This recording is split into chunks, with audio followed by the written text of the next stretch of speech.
of India.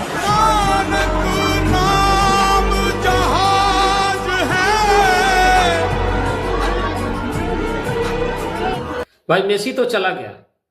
अब वह Messi अपना पेट पढ़कर हंसता होगा और कहता होगा कि भाई कमाल का देश था भारत। उनको यहां पर 150 करोड़ रुपया खर्चा करके बुलाया जाता है। कलकत्ता में उनकी मूर्ति बनवाई जाती है। भर के पॉलिटिशियन सेलिब्रिटीज उनको सम्मान दे रहे होते हैं, सेल्फी ले रहे होते हैं। आम पब्लिक तो जैसे उनको सिर्फ देखने के लिए उतावली हुई जा रही होती है। लेकिन वहीं अपने देश के खिलाड़ियों के टैलेंट को न तो कोई सम्मान मिलता है, न तो कोई प्लेटफॉर्म मिलता है और न तो कोई सपोर्ट मिलता है। जरा सोचकर देखिए कि कोई खिलाड़ी वर्षों के मेहनत के बाद, कड़े इम्तिहान के बाद, रिजेक्शंस के बाद, इंजरीज के बाद जब कोई मेडल जीतता है तो वो चाहता है कि उसके आसपास उसके अपने देश के लोग हो, तालियों की गड़गड़ाहट हो, शोर शराबा हो, सम्मान हो।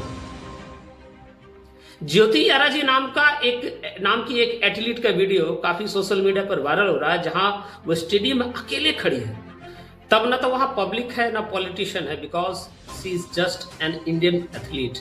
Not Messi, not Ronaldo, not Sachin, not Rohit, not Virat. She is just an Indian poor athlete. और सबसे ज्यादा शर्मनाक बात तो यह है कि जब हमारे देश के अपने बच्चे नेशनल चैंपियनशिप में हिस्सा लेने जाएं और वापसी में ट्रेन के टॉयलेट के पास बैठकर सोकर वापस घर जाएं।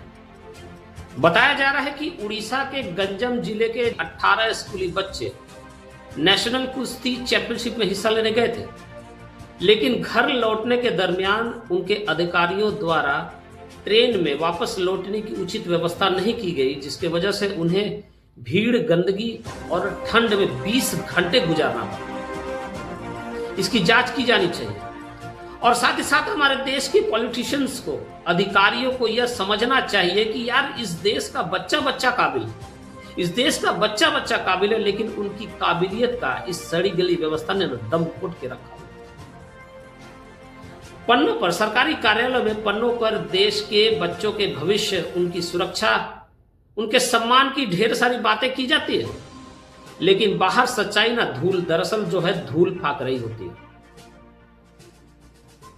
बाहर देश के खिलाड़ी को यहां पर बुलाकर 150 करोड़ रुपया खर्च किया जाता है, लेकिन अपने ही देश के होनहार बच्चों के विकास के लिए, उनकी सुरक्षा के लिए, उनकी बुनियादी सुविधा और सम्मान के लिए हमारे यहां के लोग, अपने लोग जिम्मेदारी तक लेना नहीं चाहते। यही सच्चाई है। जय हिंद, वंदे मातरम।